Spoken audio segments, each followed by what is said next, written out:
नाजरीन, आप देख रहे हैं प्रोग्राम अवाम का सच। मैं हूं आपका मेज़बान जमाल याकूब जाफरी। उम्मीद है कि आप लोग खैर आफियत से हैं और अपने अपने घरों में महफूज हैं।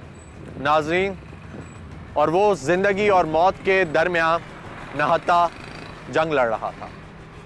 उसका बाप जो कि एक मज़दूर था, मेहनत कश था कि जिसकी उम्र भर की कमाई सिर्फ चंद सिक्के, 200 रुपये कमाने वाले उस मजदूर के पास आज अपने लख्ते जिगर के इलाज के लिए एक पैसा ना था, जबकि उसके वही साथी जिन्होंने हराम, रिश्वतखोरी और मुनाफकत का रास्ता इख्तियार किया, आज ऐशो आराम की ज़िंदगी गुजार रहे थे और फिर वो मासूम मौत की आगोश में चला जाता। आज एक बार फिर हलाल की कमाई, ईमानदारी मेरे सामने दम तोड़ती है और एक और मासूम अपने बाप की ईमानदारी और अपनी गुर्बत के भेंट चढ़ जाता।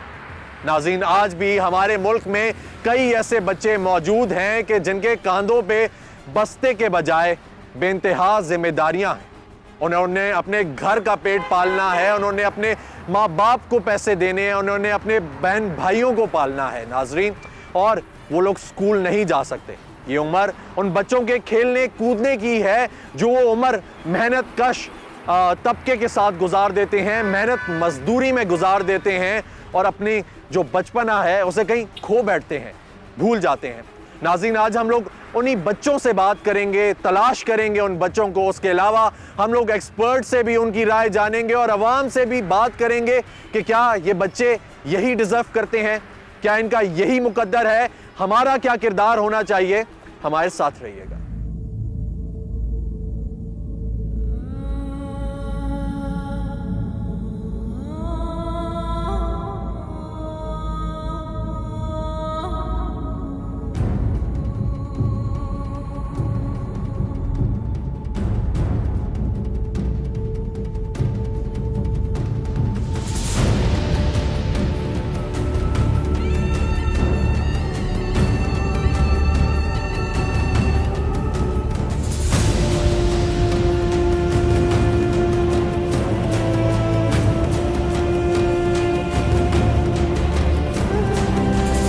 अस्सलामुअलैकुम जी, अपना नाम बताएंगे? नाम हसन महमूद। अच्छा, हसन क्या करते हैं? पेंटरों का काम करता हूँ। अच्छा, तो हसन कभी पढ़ाई का दिल किया या करते थे? पढ़ते थे, आप नहीं पढ़ते। क्यों नहीं पढ़ते, क्या वजह? बस दिल उठ गया जी, बस दिल नहीं करता पढ़ने के लिए। पढ़ाई का दिल नहीं करता था, तो कोई मजबूरी थी कि पढ़ाई छोड़ी या बस खुद ही छोड़ दी? कुछ छोड़ दिया। खुद ही छोड़ दी। अस्सलाम वालेकुम, अपना नाम बताएंगे? आमिर खान। अच्छा, आमिर क्या उम्र है आपकी? 14.5 साल। 14 साल है। अच्छा, तो आमिर कोई काम करते हैं आप? काम सीखता हूँ, मैकेनिकल। काम सीख रहे हैं, तो अच्छा मुझे ये बताएं, आमिर कितने अरसे से कर रहे हैं यहाँ पे काम? साल हो गया। साल हो गया, कुछ सीख साल लिया के आपने? ऊपर, हाँ जी। कितना काम सीख लिया? ऑयल चेंज कर लेती हूँ, ट्यूनिंग कर लेती हूँ, ब्रेक वाला और अच्छा। रिंगे डाल लेती हूँ। हाँ जी। स्कूल भी जाते थे? हाँ जी, स्कूल जाता था, छोड़ दिया। कौन सी क्लास तक जाते थे आप? 4 तक, फिर छोड़ दिया, वाले साहब फोत हो गए थे। मजबूरी में वालिद साहब के उस पर छोड़ा आपने। तो फैमिली कितने बहन भाई हैं आपके? वो 3 भाई 6 बहनें। 3 भाई 6 बहनें। 3 भाई और 6 बहनें। तो बाकी भाई छोटे हैं या बड़े? 2 छोटे हैं। अच्छा, 2 छोटे हैं, आप सबसे बड़े हैं? हाँ जी। अच्छा अच्छा, तो स्कूल जाना अच्छा लगता था ज़्यादा या यहाँ पे काम करना ज़्यादा अच्छा लगता? काम करना। काम करना ज़्यादा अच्छा लगता है। तो अगर आपको कभी स्कूल भेजा जाए या बोला जाए कि आप जाएं, तो कभी जाएंगे? नहीं, अब नहीं, अब दिल ख़त्म हो गया। लेकिन अगर उस टाइम पे आपको कहा जाता कि आप स्कूल में ही पढ़ो तो पढ़ लेते, अच्छा लगता था फिर? हाँ जी। अच्छा अच्छा, अपना नाम बताएंगे? सुफियान। अच्छा, सुफियान, क्या एज है आपकी? 15 साल हो गए। 15 साल होगी। तो क्या करते हैं आप? काम करते हैं मजदूरी। अच्छा, तो कब से कर रहे हैं? तकरीबन 1 महीना हुआ। 1 महीना हुआ है। इससे पहले क्या कर रहे थे? काम करते थे ग्राउंड अपने सोफों का। अच्छा, तब भी काम ही करते थे। तो स्कूल गए हैं, कुछ पढ़ाई किया आपने? जी 5 तक पढ़ा। अच्छा, 5वीं तक पढ़ा है। तो मुझे ये बताएं कि वो ज़्यादा अच्छा लगता था या ये काम करना ज़्यादा अच्छा लगता है? पढ़ाई अच्छी होती है वैसे तो, बस पढ़ाई अच्छी होती है, तो पढ़ाई से इस तरफ कैसे आ गए? बस मजबूरी से। मजबूरी थी, घर वालों की तरफ से था? जी। अस्सलाम वालेकुम, कैसे हैं? अपना नाम बताएंगे? हसीब। अच्छा, हसीब क्या उम्र है आपकी? 13। 13 साल है। तो हसीब कब से कर रहे हैं, कोई काम कर रहे हैं आप? हाँ जी, काम कर। कहाँ पे कर रहे हैं? मैकेनिक का। मैकेनिक का काम कर रहे हैं, तो कब से कर रहे हैं? तकरीबन 2 साल। 2 साल हो गए, यानी आप 11 साल का काम करना शुरू किया था। तो कोई मजबूरी थी जिसकी बिना पे करना शुरू किया या नहीं, मैंने अपने शौक से किया। आपने अपने शौक से किया? तो स्कूल पढ़ाई में दिल नहीं लगता था या क्या चक्कर? पढ़ाई में दिल नहीं लगता था। अस्सलाम वालेकुम, अपना नाम बताएंगे? हमाद है। हमाद, क्या उम्र है आपकी? 16-17 साल। तो कितने क्या कर रहे हैं यहाँ पे, तो करते क्या हैं? पेंटर का काम। पेंटर का काम करते हैं। कितने अरसे से कर रहे हैं? 1.5 साल हो गया। 1.5 साल हो गया। तो उससे पहले पढ़ाई भी की है आपने? कौन सी क्लास तक पढ़ाई की है? 3 तक। 3 तक पढ़े हैं। तो उसके बाद पढ़ाई क्यों नहीं की? बस वैसे ही। क्या कोई मजबूरी थी या कोई मजबूरी नहीं। तो शौक था कि बस छोड़ दें काम, मतलब पढ़ाई छोड़ दें और काम शुरू करें कोई? नहीं, बस वो अब्बू ने कहा। तो क्या हुआ, क्या मतलब कैसे चला ये? बस 3rd तक पढ़े आप, फिर उसके बाद क्या किया? कुछ नहीं, बस घर पे आए? घर से ही रहे। अच्छा, तो फिर अब्बू ने कहा कि इस तरह निकल जाओ, मजदूरी करो, काम सीख लो कोई, तो बेहतर हो जाओगे। तो अब क्या लगता है आपको, कैसा फील होता है कि ये मैं ठीक कर रहा हूँ या मैं पढ़ लेता तो ज़्यादा बेहतर था? बस पढ़ भी लेता तो भी ठीक था, काम करूँ तो भी ठीक। तो अगर आपको अभी कहीं पढ़ने का मौका मिले या कोई ऐसा सिस्टम हो कि आप पढ़ लें, तो कभी जाएंगे पढ़ने के लिए? अब तो नहीं है, शौक ही नहीं है पढ़ने के लिखने। अब निकल गया, अब ज़्यादा ध्यान इसी तरफ है कि यहाँ पे ही काम करना है। जी बिल्कुल। अस्सलाम वालेकुम जी, अपना नाम बताएंगे? मोहम्मद उस्मान। अच्छा उस्मान, क्या एज है आपकी? मेरी एज है 18 साल। 18 साल जी। तो क्या करते हैं आप? मैं काम करता हूँ डेंटिंग। अच्छा, तो कितने अरसे से कर रहे हैं? मैं हो गए, मैं 3 साल हो गए। 3 साल हो गए हैं। तो उस्मान, ये काम आपने अपने शौक से शुरू किया जी, था जी, या शौक से शुरू कोई घर पे मजबूरी थी या जी, कुछ नहीं, ऐसा? कोई शौक से शुरू किया। शौक से शुरू जी, किया था। personal शौक। अच्छा, तो मुझे उस्मान ये बताएं कि कभी दिल किया पढ़ाई करने का, ज़्यादा पढ़ने का, या नहीं था, वो दिल ही नहीं था कभी? नहीं, पढ़ने का दिल था लेकिन मजबूरी थी घर की, इसलिए नहीं पढ़ा। अच्छा, घर की मजबूरी थी। तो कौन सी उम्र तक आपने पढ़ाई की है? मैंने पढ़ाई की है 15 साल की उम्र से 5वीं तक। अच्छा, 5वीं तक आपने पढ़ाई की है, फिर उसके बाद मजबूरी हुई तो आप नहीं पढ़ सके। अच्छा, तो मुझे ये बताएं कि अगर आपको आज मौका दिया जाए या आपको पढ़ने का कहा जाए तो आप पढ़ाई करेंगे फिर, या नहीं, आप दिल उठ गया? नहीं, मेरा दिल काम करूँगा अब। अच्छा, अब आपका दिल काम पे ही लगता जी। है, और अगर आपको घर वाले भी कहें तो आप फिर नहीं करेंगे? नहीं कर। अपना नाम बताएंगे? मोइज़। अच्छा मोइज़, क्या उम्र है आपकी? मेरी 15। 15 साल उम्र है। अच्छा मोइज़, कब से कर रहे हैं काम आप जो इसमें? ये मंथ होने लगे मुझे। मंथ होने लगा। अच्छा, तो इससे पहले क्या कर रहे थे? इससे पहले मैं बाइक का करता था। बाइक का काम करते थे। अच्छा, मुझे ये बताएं मोइज़ के पढ़ाई भी की आपने? नहीं की। जी पढ़ाई की। तो कौन सी क्लास तक पढ़े? मैं 8 तक पढ़ा हूँ। 8 तक पढ़े हैं। तो जब आपने पढ़ाई छोड़ी, वो कोई मजबूरी थी या अपने शौक से छोड़ दी, या आपका दिल नहीं लगता था? अपने शौक से। दिल नहीं लगता था। जी नहीं। अस्सलाम वालेकुम जी, अपना नाम बताएंगे? सावन नाम है। अच्छा सावन, मुझे ये बताएं क्या उम्र है आपकी? मेरी 16 साल। 16 साल उम्र है। अच्छा, मुझे ये बताएं कब से यहाँ पे कोई काम कर रहे हैं? जी, कब से कर रहे हैं? 2 साल से। 2 साल से कर रहे हैं। तो आ गया काम, सीख लिया आपने? जी, सीख लिए। अच्छा, तो मुझे ये बताएं कि स्कूल भी जाते थे या नहीं? स्कूल जाता हूँ। अभी भी जाते हैं? जी, नहीं छोड़ दिया है। अच्छा, छोड़ दिया है। हाँ। कौन सी क्लास में छोड़ा? मैंने 6वीं में। 6वीं में छोड़ा। जी। तो क्यों छोड़ा, क्या कोई मजबूरी थी या नहीं, कोई दिल करता मजबूरी था नहीं। कि काम का शौक था। काम का शौक था? जी। घर पे कोई जिम्मेदारी नहीं थी, कुछ भी नहीं नहीं, कहा? कुछ भी नहीं था। बस आपने कहा कि मैंने मैंने काम काम सीखना है। जी। अच्छा, तो कैसा लगता है, स्कूल ज़्यादा बेहतर लगता है या यहाँ पे ज़्यादा बेहतर लगता है? स्कूल ज़्यादा बेहतर था, काम भी सीखना है ये तो। हाँ। अच्छा, ये सीखना ही था तो आपने कहा कि पहले सीख लूँ। हाँ जी। अच्छा, तो अब खुश होते हैं, कभी मौका दिया जाए वापस से पढ़ने का तो पढ़ाई करेंगे? नहीं, अभी तो नहीं करेंगे। अच्छा, अब दिल नहीं करता, अब नहीं। निकल गया है उससे। जी। ठीक है। अस्सलाम वालेकुम, अपना नाम बताएंगे? वलीद। अच्छा वलीद, क्या उम्र है आपकी? हमारा उम्र 18। 18 साल है। तो यहाँ पे क्या करते हैं? यहाँ पे पेंटरी करते हैं। पेंट्री करते हैं। अच्छा, तो कितने अरसे से कर रहे हैं ये काम? उर्दू समझ नहीं आती। कितना टाइम हो गया ये काम करते हुए? 5 साल। 5 साल हो गए हैं। तो अब सही कर लेते हैं ये काम? अच्छा, तो स्कूल भी गए या नहीं गए? गए। कौन सी जमात तक पढ़ा? 5। 5वीं जमात तक पढ़ा। तो दिल करता है अभी स्कूल जाने का वापस, या नहीं अब दिल नहीं करता? तो पढ़ाई में अच्छे थे या कैसे थे? नहीं है, पढ़ाई हमारा समझ नहीं आती। अच्छा, पढ़ाई में नहीं आती थी समझ। अस्सलाम वालेकुम, वालेकुम। आपका क्या नाम है जी? तैयब। अच्छा तैयब, क्या उम्र है आपकी? मेरी 18 साल 18 साल है। अच्छा, तो तैयब क्या यहाँ पे कर रहे हैं आप? यहाँ पे क्या काम करते हैं?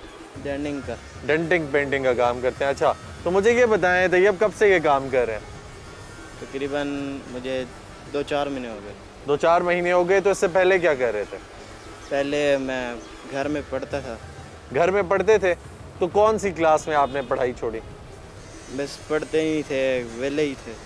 अच्छा, बस पढ़ते नहीं थे, टाइम ज़ाया करते थे। जी। अच्छा, तो इधर आने का दिल कैसे हुआ कि जब पढ़ाई में दिल नहीं लगता था तो आपने कहा कि काम सीख लें? जी, मैंने खुद ही आया हूँ।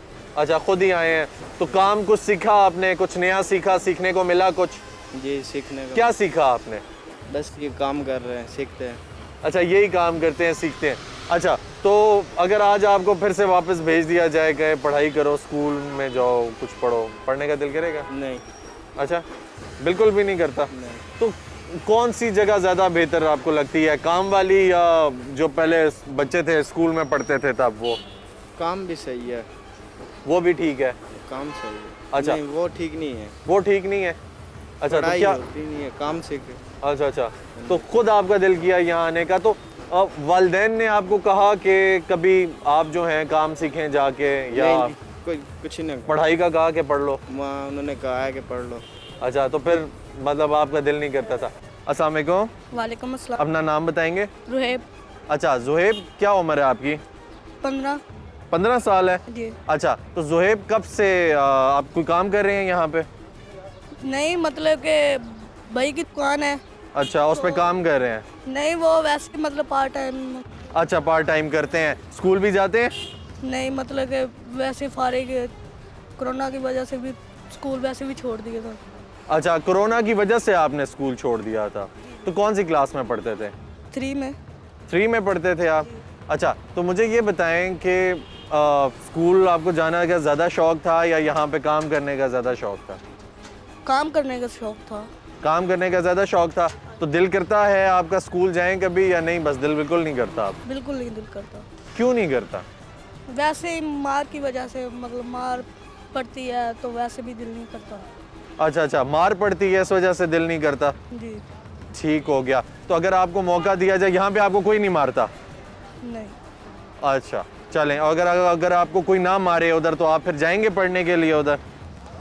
चलो जी। वैसे तो मैं फैसलाबाद से आया हूँ। अच्छा इधर मेरे भाई रहते हैं, इधर अपना इस्लामाबाद पिंडी में। अच्छा, तो उनसे आप बात कर लीजिएगा, जो चाहें तो आप।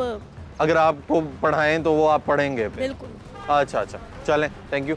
नाज़रीन, जैसा कि आपने देखा कि ये एक बहुत इंपॉर्टेंट इशू है और बहुत ही इंपॉर्टेंट बात है कि इस बच्चे ने मेंशन किया कि ये मार के डर से स्कूल नहीं जाता था और इसने जो स्कूल छोड़ा वो मार के डर से छोड़ा। तो इधर असातिज़ा का जो किरदार है, जो रोल है, वो सामने आता है कि अगर एक चीज़ प्यार से की जाए, मोहब्बत से की जाए और बच्चे को समझाया जाए, पढ़ाया जाए, तो वो पढ़ने को भी तैयार है। लेकिन बहुत सारे बच्चे हमारे माशरे में, हमारी सोसाइटी में ऐसे हैं जो कि सिर्फ मार के डर से, एक टीचर के डर से, एक उस्ताद के डर से कि वो आज मुझे मारेगा, आज मैंने काम नहीं किया तो मुझे प्यार से नहीं समझाएगा, किसी कुछ गलत करने से नहीं रोकेगा, इसमें मार खा जाते हैं। इसी के साथ वक्त हुआ है एक ब्रेक का, हमारे साथ रहिएगा।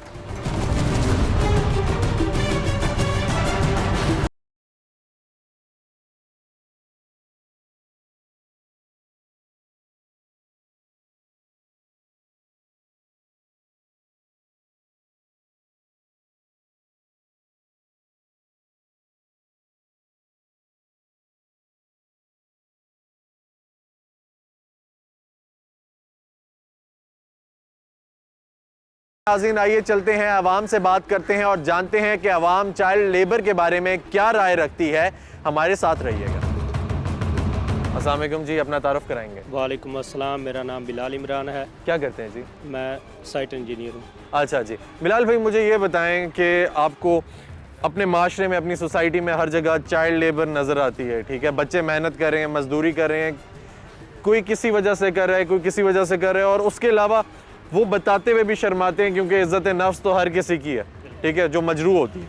तो मुझे ये बताएं कि क्या इक़दामात हमें एज अ सोसाइटी, ठीक है, करने चाहिए कि ये बच्चे जो हैं इनकी जो एजुकेशन का टाइम है वो सेफ़ हो जाए?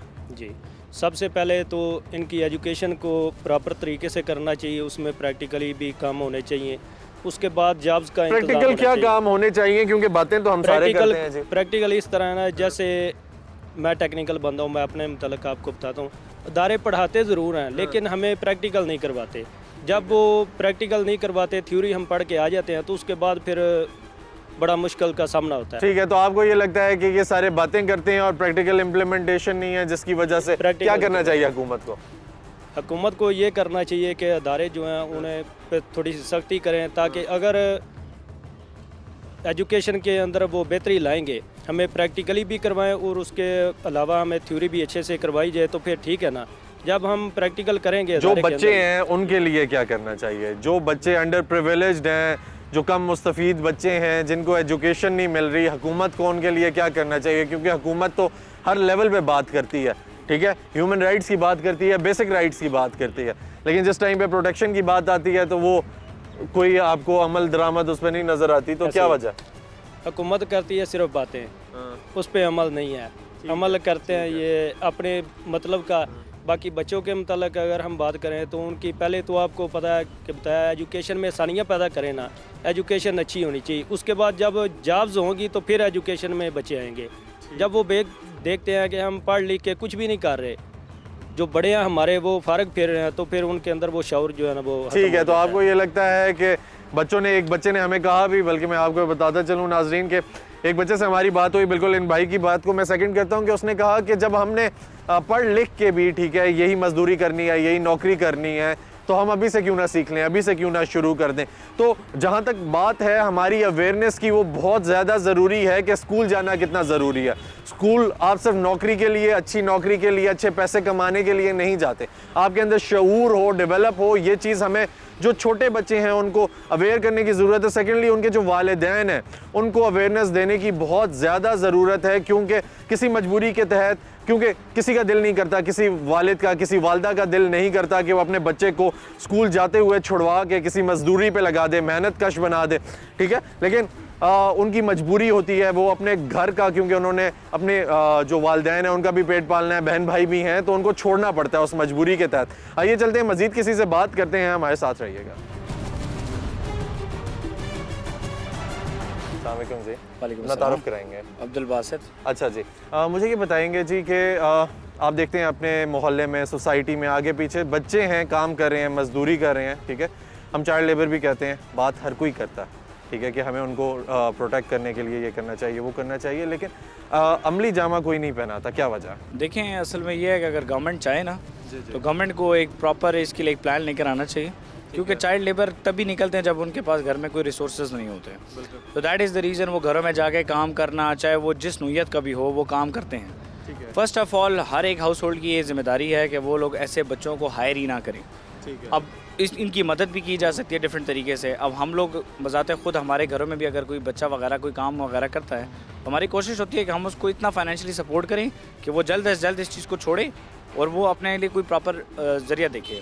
इसके लिए गवर्नमेंट को चाहिए कि ऐसा प्लान तैयार हो, फाइनेंशियल प्लान तैयार हो, जिनमें इन लोगों की मदद की जाए। जैसे कोविड के दौरान फैमिलीज़ को डिफरेंट किस्म की फाइनेंशियल सपोर्ट दी जा रही थी, तो अभी भी उनको चाहिए कि कुछ इस किस्म का प्लान रेडी करें, तभी जाके ख़त्म होगी, वरना क्योंकि गुर्बत तो दिन ब दिन बढ़ती जा रही है। ठीक है, तो हुकूमत तो यूजुअली बात करती है और करती रहती है, लेकिन प्रैक्टिकली उस पर कोई इम्प्लीमेंटेशन नहीं होती। लेकिन अगर एज अ सोसाइटी मेंबर हमारी बात की जाए कि हम लोग क्या कर सकते हैं, तो क्या करना चाहिए, हमें क्या स्टेप लेना चाहिए? यार एज अ सोसाइटी मेंबर अगर हम लोग सोचें ना, तो हम लोगों को सिर्फ ये करना चाहिए कि हम लोग अगर अब देखें हमारे मोहल्ले में जो लोग काम करते हैं, जो लोग यहाँ पे काम करते हैं, मैं गारंटीड कह सकता हूँ, आप इस साथ के जितने भी कैफ़ेज़ आप यहाँ पे जाएँ, यहाँ पे जितने भी वेटर्स होंगे, इनको बिलो द लेबर रेट पे किया जा रहा है, ठीक है ना। 12,000 से ज़्यादा कोई भी लेबर रेट पर इनको वेटर नहीं रखता, जबकि minimum wage rate 18,000 rupees per month है। तो इस चीज़ का फॉलोअप लेना बहुत ज़रूरी है, क्योंकि इन लोगों से तो पूछने वाला कोई भी नहीं है। तो अगर वो मिनिमम वेज रेट भी फॉलोअप ले लिया जाए ना, तो आई थिंक बहुत हद तक कमी आ सकती है इस चीज़ में। अच्छा, चलें, थैंक यू सो मच। मुझे ये बताएं जनाब, आपको हमारी आसपास की सोसाइटी में जब बाहर निकलते हैं, रोड्स पे बच्चे काम करते हुए दिखाई देते हैं, किसी वर्कशॉप में कहीं पे, ठीक है, तो आपको क्या लगता है कि ये बच्चे ये जो काम करना है, ये डिज़र्व करते हैं? नहीं। क्यों नहीं आपको ये लगता कि ये नहीं डिज़र्व करते, और उनको कहाँ पे होना चाहिए था? आपको क्या उनको स्कूलों में होना चाहिए कि वो अच्छे तालीम हासिल करें, और हमारी गवर्नमेंट को चाहिए कि इनकी थोड़ी सी सपोर्ट भी करें इनको, और इनके वालिदैन को करें कि मतलब वो अच्छे स्कूलों में जाएं और अच्छे मतलब तो हुकूमत तो देखें जी हर बार चाइल्ड लेबर की बात करती रहती है, हम प्रोटेक्शन देंगे ह्यूमन राइट्स को, हम ये करेंगे वो करेंगे, लेकिन होता नहीं है, अमली जामा नहीं पहनाया जाता। क्या वजह है, आपको क्या लगता है? ये गवर्नमेंट की पॉलिसी में जो है ना थोड़ी सी मतलब इसमें ऐसा है कि गवर्नमेंट इसमें अपनी तरफ से सुस्ती दिखा रही है। बाकी वैसे गवर्नमेंट को चाहिए और मतलब जो चाइल्ड लेबर के वो हैं तो उनको चाहिए कि मतलब इस चीज़ को काफ़ी ऊपर तक लेकर आएँ। ठीक है, तो हमारा क्या फ़र्ज़ बनता है एज अ सोसाइटी मेंबर? ठीक है, कि हम कि हमारा क्या किरदार होना चाहिए इन बच्चों को स्कूल में भेजने के लिए, और सेकेंडली क्योंकि हमारी जो सोसाइटी है, ठीक है, वो तो ये चाहती है कि हमें कोई बच्चा मिल जाए उसको ट्रेन करके घर में रख लें, या कोई बच्चा मिल जाए उसको काम पे लगा दें। बच्चे ऐसे ही हैं जो इधर के मतलब घरों में काम कर रहे हैं, उनके काम को देखें। मतलब किसी ने अगर 10 साल का बच्चा है, 8 साल का बच्चा है, वो घर हमारे मतलब गेट पे खड़ा हो जाए, मतलब हमारे काम करे किचन के, और ये बात आपकी काफ़ी ठीक है। जो काम आप कर रहे हैं ये काफ़ी ठीक है। ठीक है जी, चलें, थैंक यू। अस्सलाम वालेकुम जी, अपना तारुफ कराएंगे। मैं उस्मान ज़ाकिर अब्बासी एडवोकेट। अच्छा जी, उस्मान भाई मुझे ये बताएं कि हम जब बाहर निकलते हैं रोड पे आसपास या किसी वर्कशॉप जाते हैं, कहीं पे काम कराने के लिए जाते हैं, तो हमें वहाँ पे बच्चे मजदूरी करते हुए दिखाई देते हैं, काम करते हुए दिखाई देते हैं। क्या वो डिज़र्व करते हैं वहाँ पे रहना? ये मुल्क की बदकिस्मती है, ये इस्लामाबाद की बात नहीं है या एक शहर की या दूसरे शहर की बात नहीं है। ठीक है, पूरे पाकिस्तान में चाइल्ड लेबर हो रही है, ठीक है, जो कि एक इलीगैलिटी है against fundamental rights of citizen of Pakistan. ठीक है, क्योंकि गवर्नमेंट को चाहिए, ये गवर्नमेंट की ड्यूटी है, रिस्पॉन्सिबिलिटी है, right to education, right to live, right to liberty, ये हमने इंडोर्स करना होता है। ठीक है, लेकिन ये बदकिस्मती मुल्क की है, जो भी हुकूमतें 70 साल की तारीख में आई हैं, उन्होंने इस चीज़ पे वर्क नहीं किया। ठीक है, NGOs हैं, NGOs भी अपने मतलब की बात कर रही हैं, लेकिन वो इस मुल्क के इस पिछड़े हुए तबके की बात नहीं कर रही। आप देखते हैं वर्कशॉप्स पे जा रहे हैं तो ज़्यादातर जो मेन काम है वर्कशॉप का वो लेबर कर रही है, और वो लेबर बिलो एज ऑफ 18 है सारी। बिल्कुल बिल्कुल। आप सर्विस स्टेशन पे जाते हैं गाड़ी दिलवाने, बिल्कुल, तो वहाँ पे भी आपको बच्चे मिल रहे हैं। ठीक है, तो ये गलत चीज़ है। सर प्रोटेक्शन के लिए क्या किया जाए, मुझे ये बताएं कि फॉर एग्जांपल अगर एक बच्चा काम कर रहा है, हम लोग बातें कर देते हैं, हुकूमत आती है बातें कर देती है, लेकिन इम्प्लीमेंटेशन नहीं है, प्रैक्टिकल कोई हमें देखने को नहीं मिलता। क्या वजह है? प्रैक्टिकल हुआ था पीपल्स पार्टी के दौर में, स्वीट होम्स के नाम पे ज़ुमर खान साहब ने एक इनिशिएटिव लिया था। जी जी, तो उधर बहुत सारा वो इस मामले में गौर कर रहे हैं, और बड़ी अच्छी स्ट्रेंथ है उनकी उस चाइल्ड स्वीट होम्स में। ठीक है, बहुत सारे लोग इसमें शामिल होना चाह रहे हैं, आपके बिजनेसमैन इसमें शामिल होना चाह रही हैं, इसमें आपकी मल्टीनेशनल कंपनीज शामिल होना चाह रही हैं, लेकिन कुछ गवर्नमेंट करेगी तो उनके साथ कोई ना कोई कंधा मिलाएगा। ठीक हो गया। सबसे पहला इनिशिएटिव गवर्नमेंट को लेना चाहिए। ठीक है, basic responsibility of the government of Pakistan to endorse to accept the child labour. ठीक है, तो कहाँ पे लैग करते हैं जी, कहाँ पे गवर्नमेंट कहाँ पे लैग कर जाती है? क्योंकि बातें तो बहुत ज़्यादा हो रही हैं। गवर्नमेंट इस चीज़ को नज़रअंदाज ही कर रही है। ठीक है, तो कब उस वक्त करेगी जब इम्प्लीमेंटेशन की तरफ चलेगी। ठीक है, अभी तक तो इन्होंने इस मामले को इंडोर्स ही नहीं किया। ठीक है, मामला इतना हाईलाइट हुआ ही नहीं, तो इसको हाईलाइट मीडिया, आपकी सबसे पहले जिम्मेदारी मीडिया की है तो इस मामले को हाईलाइट करें, इसको हाईलाइट करें ताकि ये अवाम नास पब्लिक एट लार्ज तक ये पैगाम आपका पहुँचे। ठीक है, आपकी आती हैं NGOs वगैरह होंगी, ह्यूमन राइट्स कमीशन है, और ये आपको वो भी पर्सनल इंटरेस्ट को देख रही हैं, बहुत सारे जितने भी ये प्राइवेट इदारे हैं, लेकिन कहीं ना कहीं उनकी इतनी जिम्मेदारी बनती नहीं है, लेकिन जो उन्होंने सर पे ली हुई है वो भी पर्सनल इंटरेस्ट को फॉलो कर रहे हैं। मैं आपको वही कहना चाह रहा हूँ कि जो बेसिक जो ड्यूटी है, रिस्पॉन्सिबिलिटी है, वो स्टेट की है, वो रियासत की है। रियासत जब खड़ी होगी तो उसको मदद करने के लिए आपकी NGOs भी काम आएंगी, आपका ह्यूमन राइट्स कमीशन भी आपका काम आएगा, आप भी काम आएंगे, मैं भी काम आऊँगा, हम एज अ कम्युनिटी काम आएंगे। लेकिन जब तक basic structure of the government नहीं ठीक होगा तो ये मामला नहीं हल हो सकता। अच्छा, इसको हल करने के लिए सबसे पहले गवर्नमेंट को, हमारी ये पार्लियामेंट है, हमारे अवामी नुमाइंदगान है, इनको इस बात का सोचना चाहिए।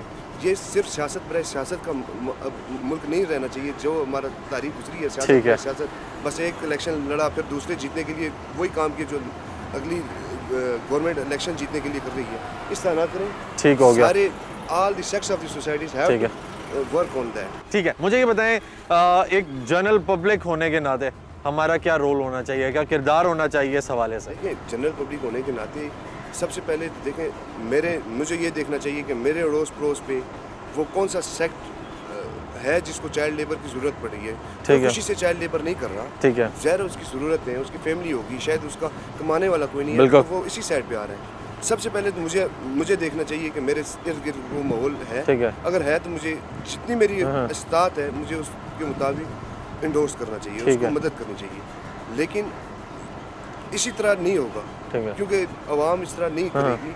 सबसे पहले गवर्नमेंट को स्टैंड लेना चाहिए, ठीक और है। गवर्नमेंट करेगी तो Aahista Aahista Aahista Aahista with the passage of time ये मामला हल होता जाएगा और इंशाल्लाह हो जाएगा। ठीक है जी, चलें, बहुत शुक्रिया जनाब, आपने इतनी अच्छी बातें की। अस्सलाम वालेकुम जी, अपना तारुफ कराएं। वालेकुम सलाम, मेरा नाम खुदायार है। मैं यहाँ पे इस्लामाबाद में होता हूँ। बेसिकली मैं गिलगित से ताल्लुक़। अच्छा जी, मुझे ये बताएंगे जनाब कि आप जब घर से बाहर निकलते होंगे तो आपको रोड्स पे, आसपास दुकानों पे, हर जगह बच्चे काम करते हुए दिखाई देते हैं, कैसा महसूस होता है आपको? दिल तो सबका दुखता है। बच्चों के साथ काम करवाना माशरे के लिए बेहतर नहीं है। अलबत्ता कुछ घरों में जो है वो परेशानियाँ होती हैं, छोटे छोटे बच्चों से काम लिया जाता है। इसमें हुकूमत को भी किरदार अदा करनी चाहिए, उनके लिए स्कूलिंग वगैरह, फ़ीस वगैरह थोड़ा कंसेशन वगैरह देनी चाहिए, मुफ्त पढ़ाई के लिए सहूलियात देनी चाहिए। और सोसाइटी का भी फ़र्ज़ है, जैसे कि मेरे अंदर अगर हिम्मत है थोड़ी सी, अगर बच्चों को पढ़ाई के लिए मदद करनी चाहिए तो मुझे भी करनी चाहिए, समझानी चाहिए, उनके पेरेंट्स को भी समझना चाहिए, हमें भी थोड़ा एजुकेट करनी चाहिए, लोगों को समझाना चाहिए। तो जिनकी मजबूरी है जी, बहुत सारे बच्चे मजबूरी के तहत निकलते हैं, लेकिन वो बताते नहीं हैं क्योंकि उनकी इज़्ज़त नफ्स जो है वो मजरूह हो रही होती है। तो मुझे ये बताएं कि क्या वजह, उन बच्चों के साथ हम कैसे कर सकते हैं, उनके लिए कैसे बेहतरी की जा सकती है और हुकूमत को क्या इक़दामात लेने चाहिए? इसमें बहुत सारी चीज़ें हैं। देखिए, एक तो पॉपुलेशन पे कंट्रोल वगैरह, कुछ तो शरई तौर पे कुछ लोग उसको थोड़ा अवॉइड कर लेते हैं, अदरवाइज इस पे जो है पॉपुलेशन भी कंट्रोल भी किया जा सकता है। और बहुत सारे इदारे इस पे काम कर लेते हैं, और हम सबको करना चाहिए, मीडिया को भी किरदार अदा करनी चाहिए। मीडिया का बहुत बड़ा एज अ रोल है जनरल, इसमें। हम लोग जो सोसाइटी के मेंबर हैं, हमें क्या, हमारा क्या रोल होना चाहिए, आपको क्या लगता है? मैंने आपको बता दिया ना कि मतलब जहाँ जहाँ मौका मिले आपको लोगों को एजुकेट करना चाहिए, इसमें इनिशिएट करना चाहिए कहीं पे। ठीक है, तो हम लोगों को प्रैक्टिकली भी देखें, प्रैक्टिकली कुछ करना चाहिए ना। कॉपी पेंसिल देने की जगह पे कॉपी पेंसिल आप दे दे, किसी को रेफ़र करना, मसलन मैं रेफ़र कर लेता हूँ कि फ़लाँ इदारे के साथ आप कांटेक्ट कर ले, उस इदारे की तरफ बच्चों को, उनके पेरेंट्स को थोड़ा सा उस तरफ भेज दिया जाए। हुकूमत को कहीं पे, हुकूमत की तरफ से कोई फैसिलिटी है तो वो बच्चों को नहीं पता होता, पेरेंट्स को नहीं पता होता है। हम सब मिलकर। अच्छा, हमें बेसिकली आपका कहने का मकसद ये है कि अवेयरनेस देनी चाहिए जी, और वो डेवलप करनी बहुत करनी चाहिए। और उससे भी बढ़ के एक बात मैंने आपको नोट कर लिया, बता दिया, पॉपुलेशन हर घर में देख लिया 8-10 बच्चे हैं। ये अल्लाह का दीन है, रिज़्क़ देने वाला अल्लाह है, लेकिन हमें भी देखना चाहिए कि मेरे अंदर कितनी कैपेसिटी है बच्चों को पालने के लिए, उनकी अच्छी तरबियत देने के लिए, पढ़ाई करने के लिए। उनके बहुत सारे खराजात, आजकल महंगाई का दौर है, तो ये सब चीज़ें देखनी चाहिए। ठीक है जी, चलें, बहुत शुक्रिया जनाब। अस्सलाम वालेकुम जी, अपना तारुफ कराएंगे। मैं सैफुल्लाह, डिस्ट्रिक्ट दियामर गिलगित बल्तिस्तान से मेरा ताल्लुक़ है। और मैं पीपल पार्टी से ताल्लुक़ रखता हूँ। और ठीक है जनाब, मुझे ये बताएं कि जब आप बाहर निकलते हैं, आपको वर्कशॉप्स पे, आगे पीछे मंडियों में, रोड्स पे बच्चे काम करते हुए दिखाई देते हैं, क्या सोचते हैं आप उनके बारे में, कैसा लगता है आपको? यार, हमें तो बहुत बुरा फील होता है जब बच्चे रोड पे भीख मांगते हुए हम देखते हैं, वर्कशॉपों में काम करते हुए देखते हैं, अपने उम्र से ज़्यादा उनसे काम किया जाता है। तो ये उनकी भी एक मजबूरी है, माँ बाप की भी एक मजबूरी है। हमारे मुल्क में बदकिस्मती से ये सिस्टम नहीं चला आ रहा था। इस दफ़ा जो असम्बली में बिल पास हुआ, बहुत अच्छा इकदाम है, उस पर अमल दरामद होना चाहिए।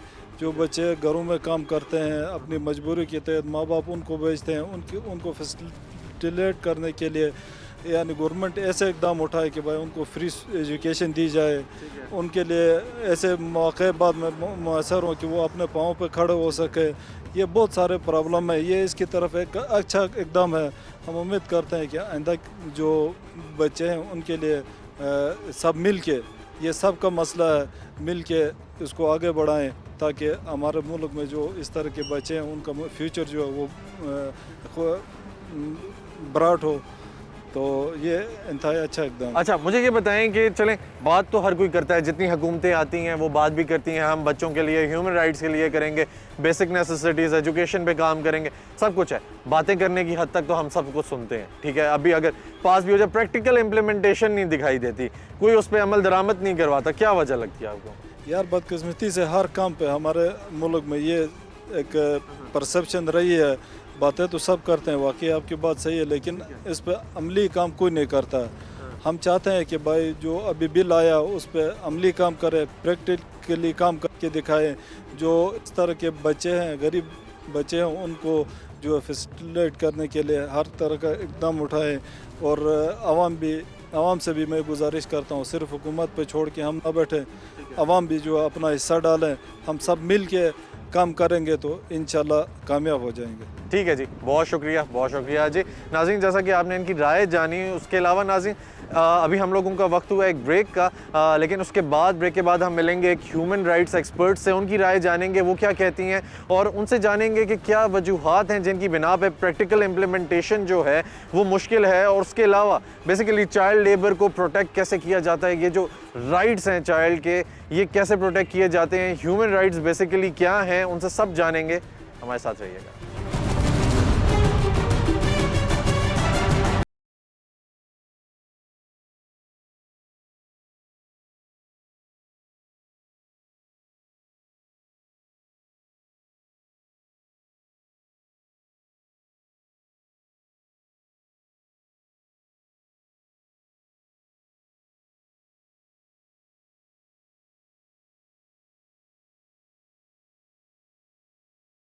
नाज़रीन, हमारे साथ मौजूद हैं सईदा मिसबा काज़मी साहिबा, जो कि ह्यूमन राइट्स एक्सपर्ट हैं। इनसे बात करते हैं और जानते हैं कि ये चाइल्ड लेबर के बारे में क्या कहती हैं। कैसी हैं जी आप? खैरियत से हैं? थैंक यू सो मच सबसे पहले कि आपने अपना कीमती वक्त हमें दिया। सबसे पहले हमारे व्यूअर्स को ये बताती चलें कि ये चाइल्ड लेबर जो है, ये टर्म क्या है? बिस्मिल्लाहिर्रहमानिर्रहीम। सबसे पहले तो मैं यही एक्सप्लेन करना चाहूँगी, चाइल्ड लेबर एक सिंपल सी बात है जो कि शायद हमारे कंट्री में, पाकिस्तान में जिस कदर इसकी होनी चाहिए इम्प्लीमेंटेशंस वो नहीं हो रही ना। लाइक जो चाइल्ड लेबर पे 2 types of child labour in Pakistan. एक चाइल्ड लेबर ये है कि जो डोमेस्टिक घर में उसको बच्चों को काम के लिए रखा जाता है या उनको हायर कर लिया जाता है। सेकंड जो है वो फैक्ट्री वगैरह में काम करवाना, या रोड साइड पे, या शॉप्स वगैरह में, होटल्स हो गए, रेस्टोरेंट्स, और इन जगहों पे छोटे बच्चे आपको नज़र आएंगे जो कि चाय वाय आगे सर्व कर रहे होते हैं। जो रोड साइड टेक अवेज़ हैं वहाँ पे भी बच्चों को जो है वहाँ पे ये इस टाइप का वर्क दिया जाता है। ये जो लॉज़ हैं जो पंजाब गवर्नमेंट पे, तो इसके बहुत ज़्यादा मतलब लॉज़ बनाए गए हैं, लेकिन अभी वफाक में उतने लेवल पे इसको नहीं किया गया। दूसरी बात यह है कि KPK में भी इसके बहुत ज़्यादा लाइक लॉज़ हैं, लेकिन अनफॉर्चुनेटली मैं ये बात यहाँ पे एक्सप्लेन करना चाहूँगी कि लॉज़ तो हैं लेकिन उनकी इम्प्लीमेंटेशन नहीं है। और first time couple of years पहले एक इस्लामाबाद में ही जज साहब और उनकी वाइफ के घर पे एक बच्ची थी, वो काफ़ी ज़्यादा हाईलाइट किया गया था। वो उनको घर में जैसे डोमेस्टिक जो वर्क वगैरह के लिए उसको यूज़ कर रहे थे, अंडर एज बच्ची थी। तो उस टाइम इसके ऊपर जो है ना वो बहुत ज़्यादा इसको हाईलाइट किया, क्योंकि वहाँ पे कुछ इश्यूज़ आए उस बच्ची के साथ। बाद में उनको पनिशमेंट्स भी हुई, जज साहब को भी, उनकी वाइफ को भी। तो उस टाइम इसको समझे तो प्रैक्टिकली ज़्यादा शोर वगैरह इसके ऊपर उन्होंने किया कि हाँ जी इस तरह होना चाहिए और इम्प्लीमेंटेशंस भी होनी चाहिए। ये किया गया और उसके बाद फिर एक अमेंडमेंट भी आई। अमेंडमेंट ये आई कि नॉट ओनली कि जो हायर करते हैं वर्क के लिए वो मुजरिम कंसिडर किए जाएंगे, जो पेरेंट्स अपने बच्चों को कहीं पे काम के लिए ऑब्वियसली भेजते हैं तो अपनी कॉन्सेंट से ही भेजते हैं ना, ऐसे तो नहीं चले जाते। ऐसे कैसे कि भाई वो वहाँ पे चले जाएं और इस तरह से काम होगा? ज़ाहिर है वो अपनी मर्ज़ी से वहाँ पे जाके उनको छोड़ के आते हैं। तो जब वो वर्क वहाँ पे करते हैं तो ऐसे पेरेंट्स भी जो है ना उनको भी पनिशमेंट दी जाएगी, वो भी जो है वो मुजरिम गर्दानी जाएगी। अच्छा, तो आप किस हद तक ये जो अमेंडमेंट्स हैं इन पे इम्प्लीमेंटेशन देखती हैं?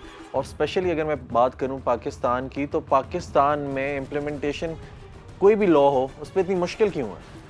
हाँ, मुश्किल उसमें इसलिए है क्योंकि यहाँ पे लॉज़, बहुत सारे ऐसे लॉज़ हैं जो बन तो जाते हैं, लेकिन बाद में जो आप कम्युनिटी देख लें और जो फिर हाई हमारे हैं यहाँ पे अथॉरिटीज़ जिन्होंने उसको इम्प्लीमेंट करवाना है, वो खुद भी इसमें थोड़ा सा समझ लें कि कुछ प्रेशर्स की वजह से या अपने लिए कुछ लूप होल छोड़ने के लिए वो इतनी सख्ती नहीं करते इसके ऊपर। सेकंड, ये बच्चों वाली जो चाइल्ड लेबर की बात आ जाए तो मैं ये समझती हूँ कि एवरी चाइल्ड मैटर।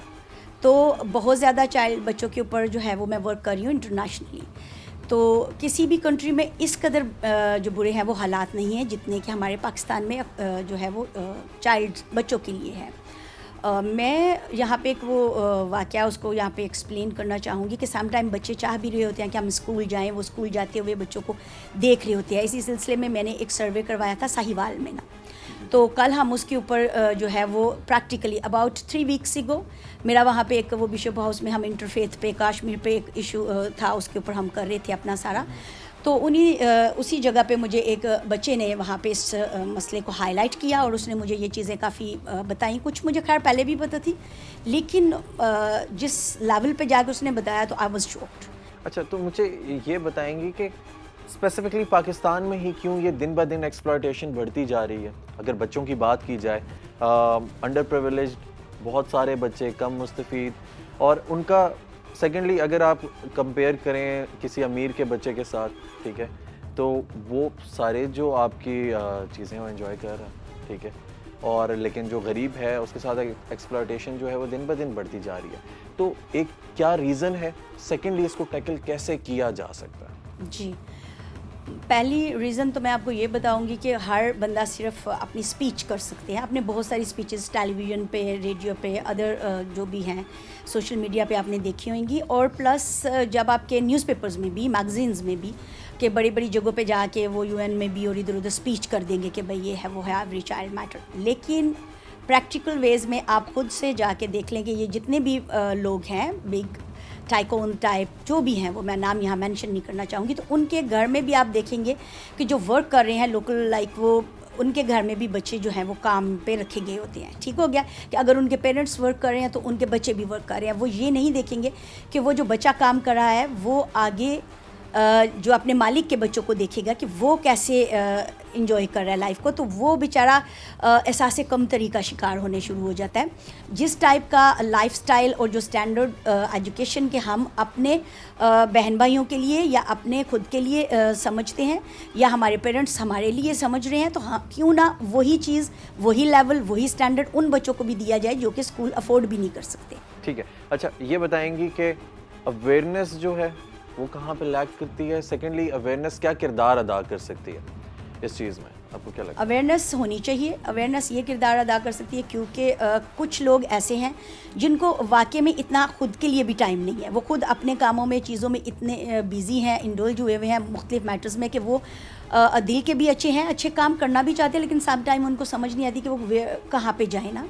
उनको समझ नहीं आती वेयर दे स्टैंड के, लाइक अगर आपके कोई भी लोग हैं, वो कहते हैं अच्छा इस चैरिटी के पास चले जाओ, उस ऑर्गेनाइजेशन के पास चले जाओ, लेकिन इतनी ज़्यादा हैं और इस कदर अजीबोगरीब मैटर्स हैं कि वो फंडिंग करने के बाद भी प्रैक्टिकली रिज़ल्ट ज़ीरो आता है। ठीक है, वो अगर उनको कहते भी हैं कि ठीक है हम किसी एजुकेशन पे, बहुत सारे लोग हैं जो वर्क कर रहे हैं, तो वो कहते हैं ठीक है हम 2-4 बच्चों की कफ़ालत करना चाहते हैं, एजुकेशन कराना चाहते हैं, लेकिन अगर वो किसी से रब्ता भी करते हैं तो वहाँ मैंने आपको बताया ना कि उनका एजुकेशन स्टैंडर्ड क्या है। आप अभी जाके रिपोर्ट्स हैं, आप माशाल्लाह मीडिया से हो, और मीडिया का और हमारा एक चोली दामन का साथ है, तो आप अगर जाके ख़ुद भी सर्वे करके देख लें, जितने भी NGO सपोर्टेड स्कूल हैं या जो लोग आप समझे कि चैरिटी वर्क कर रहे हैं या लोगों ने बनाए हुए हैं कि जो बच्चों के लिए, आप उनका स्टैंडर्ड एक बार चेक करके आ जाए, देख के आ जाए कि बच्चे बैठे कैसे हैं, बच्चों को बुक्स और स्टेशनरी कैसे दी गई है, फैकल्टी मतलब टीचर्स की एजुकेशन कितनी है, उनको सैलरी कितनी दी जा रही है, और उसकी बिल्डिंग कैसी है। आप जस्ट एक बार ये विज़िट कर लेंगे तो आपको खुद से समझ में आ जाएगी कि कितना डिफरेंस है। हुकूमती किरदार क्या होना चाहिए इस चीज़ में, और हुकूमत क्या किरदार अदा कर रही है? क्योंकि हमें बातें तो बहुत सारी सुनने को मिलती हैं और बिला नागा मिलती हैं, लेकिन जब अगर प्रैक्टिकल इम्प्लीमेंटेशन की बात आए तो आपको कहीं पे नहीं मिलती। तो बच्चे जहाँ पे सफ़र कर रहे हैं वो अभी भी कर रहे हैं, पहले भी कर रहे थे, चाहे हुकूमतें तब्दील होती रहें, हुकूमतें आती रहें, जाती रहें, वो बच्चा वहीं पे है, उसी वर्कशॉप में है, उसी रोड पे है, वही सब कुछ बेच रहा है। क्या वजह है? क्या किरदार होना चाहिए और क्या किरदार अदा कर रही है, और कैसे उस किरदार को बेहतर बनाया जा सकता है? There is again 2 things. पहली बात तो मैं ये कहना चाहूँगी कि गवर्नमेंट कुछ नहीं कर रही है। गवर्नमेंट को तो जिन जगहों पे करना चाहिए वो तो बेचारे वहाँ पे भी नहीं कर पा रहे। उसकी रीज़न ये है कि हमारे प्राइम मिनिस्टर साहब तो माशाल्लाह बहुत अच्छे, very intelligent and very nice person ना, लेकिन उनकी जो कैबिनेट है, आई ऑलवेज सेड कि जो उनके वज़ीर मशीर कलमदान थमाए हुए हैं वो अपने हिस्से का वर्क करने के बजाय सियासी ड्रामेबाजी में लगे हुए रहते हैं ना, कि उस पर जुमले मार दिए, तुमने ये नहीं किया। अब 3 years, नियरली 3 years होने वाले हैं, 1.5 year रह गया उनका, क्योंकि 3 और 6 month बिफोर ही ये सारी चीज़ें वाइंड अप होना स्टार्ट हो जाती हैं। लेकिन अभी तक कोई भी प्रैक्टिकल वे में किसी, अगर कोई भी फील्ड उठा के देख लें, अभी कोविड भी गया, ये जॉब्स का देख लें और बहुत सारे ऐसे मैटर्स हैं। पेट्रोल की कीमतें, प्राइसेस आप देख लो, आप आम जो फूड है उसकी प्राइसेस आप देख लें कि किधर पे जा रही है ना, कि एक गरीब आदमी क्या मर जाए, मतलब वो क्या करे ना एवरीडे। अभी वो 32 रुपीज़ का एक स्मॉल पैकेट था, मेरे माली का बेटा है तो वो बेचारा मुझे कल कहता आके कि बाजी वो ना ये क्या हो गया 45 रुपीज़ का वो स्मॉल पैकेट ऑफ मिल्क, ठीक है, वो अपने छोटी बहन के लिए वो लेने के लिए गया, तो कहता है मैं वापस आ गया, तो उसकी मोम ने उसको डांटा वांटा कि तुमने शायद इधर झूठ बोल रही हो, क्या कर रहे हो। तो उसने आगे से कहा कि नहीं, उसके प्राइस तो बढ़ गए हैं 3 days पहले, उसने कहा 3 दिन पहले, लाइक आपको पता ही नहीं ओवरनाइट चीज़ों की प्राइसें ऊपर नीचे डाउन और ये सारा कुछ चल रहा है। खैर नेवर माइंड, जो हम आते हैं लॉन्ग स्टोरी शॉर्ट अपने इसी टॉपिक की तरफ, क्योंकि अदरवाइज़ बहुत लंबा हो जाएगा। जो ये है हमारा चाइल्ड के ऊपर जो हम बात कर रहे हैं कि इसके ऊपर वो क्या कर रहे हैं, स्कूल्स के ऊपर, एजुकेशन के ऊपर कुछ भी नहीं हो रहा, अनाउंसमेंट्स बहुत ज़्यादा हो जाती हैं, फिर अपनी वो करने के लिए, वाह वाह कमाने के लिए बातें हो जाती है कि हमने जी एजुकेशन में ये कर दिया वो कर दिया। मैं यही कह रही हूँ कि प्रैक्टिकल वे में जब आप जाके स्कूल की हालत देखो या कुछ चीज़ें देखो, वो कहेंगे हाँ जी गवर्नमेंट स्कूल में तो ये फैसिलिटीज़ दी जा रही है। क्या फैसिलिटीज़ दी जा रही हैं? गवर्नमेंट स्कूल में अगर 20 रुपीज़ फीस है तो उस स्कूल में रहने वाले बच्चे का यूनिफॉर्म देखें, उसकी स्टेशनरी कौन ला के देगा? एक मजदूर आदमी जिसके 5 बच्चे हैं, ठीक है, तो वो 20 रुपीज़ 20 ईच करो तो भी वो अफोर्ड नहीं कर सकता। खाएगा किधर से, जाएगा किधर से? इनको बिल्कुल फ्री ऑफ कॉस्ट एजुकेशन करनी चाहिए। पहली बात कि फ़ीस तो लेनी ही नहीं चाहिए, चाहे वो 20 है या 10 है, फ़ीस नहीं होनी चाहिए। उसके बाद जब वो 8-9 स्टैंडर्ड में आते हैं तो उस टाइम उन्होंने एक और एडमिशन फ़ी देनी होती है जो कि उनके एग्ज़ाम में बैठने के लिए होती है, वो भी फिनिश करनी चाहिए, क्योंकि जितने भी आपके ये बोर्ड्स वगैरह बनाए हुए एजुकेशन होता है तो वो भी उनकी नहीं होनी चाहिए। प्लस जैसे हम कर रहे हैं कि डिफरेंट गवर्नमेंट स्कूल में स्टेशनरी की शॉप्स हैं, जहाँ पे मैंने उनकी मैडम और जो भी उनके टीचर्स प्रिंसिपल्स वगैरह हैं उनको ये बोला हुआ है कि अगर वहाँ पे बच्चे हैं, आपको पता होता है क्लास टीचर है ना, उसको स्टेशनरी लाइक कॉपीज़ हैं, तो एक कॉपी तो पूरा साल नहीं चलेगी ना। छोटा बेबी है, उसने बुक भी फाड़ देनी है समटाइम, आपको पता है ना इस तरह की चीज़ें, पेंसिल्स, पेन्स और लॉट्स ऑफ अदर थिंग्स। हमने यही किया, तो गवर्नमेंट को भी ये करना चाहिए कि एक स्टेशनरी शॉप होनी चाहिए जो कि लोग अफोर्ड नहीं कर सकते, डिज़र्विंग पीपल हैं, वहाँ पे जाके तो वो अपना बुक कॉपी जो भी उनकी ज़रूरत की चीज़ है वो बच्चे वहाँ से ले सके, एंड प्लस यूनिफॉर्म। तो ये जो बच्चे हैं जो अंडर प्रिविलेज्ड हैं, स्पेशली इनके पेरेंट्स जो हैं, समहाउ देखा जाए तो वो बहुत हद तक, हमारी बात हुई चंद बच्चों से, उनका भी यही कहना था कि घर पे हालात ऐसे थे, ठीक है, हम लोगों को ये करना पड़ा और अब उन बच्चों का दिल भी नहीं लगता। तो इस बारे में आप क्या कहेंगी कि चले चंद बच्चे ऐसे हैं कि जिनका अब दिल भी नहीं लग रहा, तो उनको किस तरीके से वापस उसी एजुकेशन वाले सिस्टम में लेकर आएँ आप? और सेकेंडली ये कि उनके पेरेंट्स को किस तरीके से अवेयरनेस दें, गाइडेंस दें, इस बारे में आप क्या कहेंगे? फिर अगेन यही कहूँगी कि यहाँ पे कपल ऑफ थिंग्स हैं जिसको देखना पड़ेगा ना। पहले नंबर पे तो ये है कि अवेयरनेस प्रोग्राम ये कि वो उनके पेरेंट्स भी कोई इतने एजुकेटेड नहीं है ना, तो सो डोर टू डोर जाने का होगा। अगर वो झुग्गियों में भी रह रहे हैं तो भी वहाँ पे एक टीम जानी चाहिए, 2-3 लोग हों जो जाके वहाँ पे उनको ओरली के, अगर मैं कहूँ कि यार उनको लिख के दे दो ये वो, तो वो पढ़ नहीं सकते ना, कि लीफलेटिंग करा दो ये वो, ऐसा नहीं। वहाँ पर जाएँ, फिर टेलीविज़न भी हर बंदा अफोर्ड नहीं कर सकता वो बैठ के वॉच करे ना, तो सो वहाँ जाना पड़ेगा। फिर उनमें ये अवेयरनेस उजागर करनी पड़ेगी कि आपका बच्चा नस्ल दर नस्ल बैगर नहीं बन सकता। मतलब आपको क्या अच्छा लगेगा कि आपकी 10-10 नस्लें पहले से ये बनी हुई हैं, या वो सब्ज़ी फरोश हैं, तो फिर मतलब इस तरह की चीज़ें करनी चाहिए ताकि उनकी अटेंडेंस जो है उसके ऊपर तवज्जो दी जाए कि आप अगर स्कूल में बच्चों को एडमिशन करवाते हैं तो उनको मस्ट स्कूल जाना भी चाहिए। एक तो ये चीज़ होगी। सेकेंड चीज़ ये आ जाती है कि जब उनको थोड़ा सा लालच दिया जाए, लालच मतलब यह है कि अब छोटे बच्चे हैं तो उनको आप ये करें कि आप स्कूल जाओगे तो आपको वहाँ जूस भी मिलेगा, आपको वहाँ पे फ्री मील मिलेंगे, जैसे कि इंटरनेशनली यूएस, कनाडा, यूके वगैरह में होता है कि आपके वहाँ पे जो भी स्कूल के मील्स होते हैं, ठीक है, बच्चा स्कूल में होता है तो वो फ्री ऑफ कॉस्ट होते हैं। जितने भी काउंसिल के स्कूल्स हैं government funded, free of cost है, ठीक है। तो सेम थिंग यहाँ पे होनी चाहिए कि भाई आप जो है वो एक लंच ही है ना, तो वहाँ पे बच्चों को वो जो लंच है वो फ्री ऑफ कॉस्ट होना चाहिए। उनको पता होगा कि हमें टेस्टी फूड मिल जाएगा, वहाँ पे ये होएगा तो हम स्कूल जाएंगे तो हमें ये वो सारी उनके लिए वो डिफरेंट टाइप की थिंग्स हैं जो कि वहाँ पे उनको करना चाहिए ताकि वो वहाँ पे अपने आप को इंगेज करें ना। ठीक है, तो एज अ जनरल पब्लिक, एक आम आदमी के तौर पे, हमारा सिटीज़न होने के तौर पे पाकिस्तानी क्या किरदार होना चाहिए अगर हम बच्चों को देखें, ये इन बच्चों को प्रोटेक्ट करने के उसमें देखें, ज़ुमरे में देखें, तो हमारा क्या रोल होना चाहिए और उस रोल को हम लोग ऐसे तरीके से कैसे अदा कर सकते हैं? मैं ये समझती हूँ कि एक माशरे में रहते हुए हम अपना किरदार अगर अदा करें ना ऐसा तरीके से, तो माशरे में मैं ये नहीं कहती कि 100% चेंजिंग आ जाएगी, लेकिन बेटरमेंट आ जाएगी कम से कम 70 to 80%। मतलब मेरे नज़दीक कोई भी बच्चा है या मेरे मुलाजमों के बच्चे हैं या दूसरे हैं या तीसरे, मतलब जो भी हमारे इर्द गिर्द है, हम उनको अगर लुक आफ्टर करते हैं एजुकेशन के हवाले से कि या 1 या 2 या जितने हम इजीली अफोर्ड कर सकते हैं, तो मेरा ख्याल है कि वो बहुत ज़्यादा हो जाएंगे। यानी हर बंदा एक बंदे को करे तो टू मच हो जाता है फिर।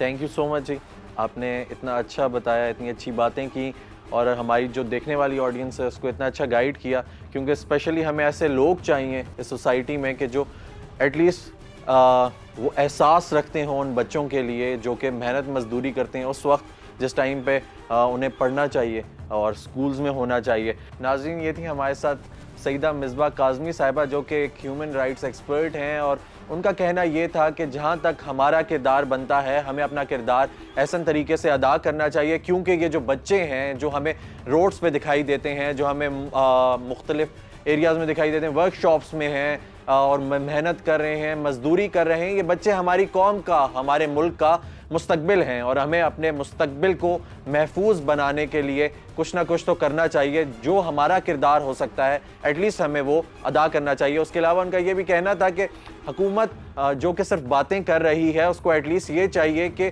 कुछ प्रैक्टिकल इम्प्लीमेंटेशन भी करे। हमारे प्राइम मिनिस्टर साहब तो बातें करते हैं, उन्होंने काफ़ी कुछ किया, लेकिन जो उनकी कैबिनेट है वो इम्प्लीमेंटेशन कराने में नाकाम दिखाई दे रही है। उसके अलावा जो बच्चे जो कि जिनको अभी स्कूल्स में होना चाहिए था, जिनको अभी पढ़ाई करनी चाहिए थी, किताबें उनके सामने होनी चाहिए थी, आज उनके हाथों में औजार हैं और वो मेहनत मजदूरी कर रहे हैं, तो शायद कहीं ना कहीं हमारी अपनी भी कमी कोताही है। इसी के साथ अपने मेज़बान जमाल याकूब जाफरी को इजाज़त दीजिए, इंशाअल्लाह फिर मुलाकात होगी, तब तक के लिए अल्लाह हाफ़िज़।